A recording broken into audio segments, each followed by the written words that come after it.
This basket, I feel, is one of the most extraordinary works in the Diker collection and one of the great baskets in existence. It was created by a young woman named Carrie Bethel in 1926. She was born in 1898, so she wasn't very old when she set out to produce this basket. She worked on this basket for 3 years.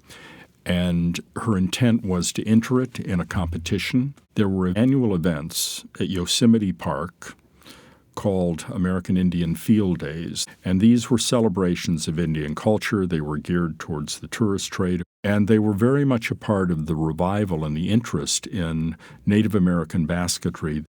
Artists were competing with one another in terms of the fineness of the baskets they were able to create.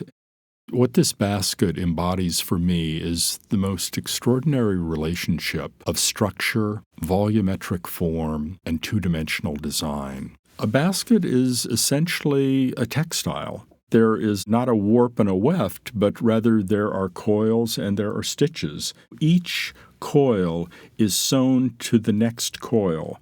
Before a basket like this could even be started, there was enormous knowledge involved in gathering the proper materials at the proper time of year and processing them. And the coils are made of willow, and the primary stitching that you see is sedge root, and that imparts this beautiful variegated brown color across the surface. And then the large black designs are constructed of bracken root, and then the red is redbud.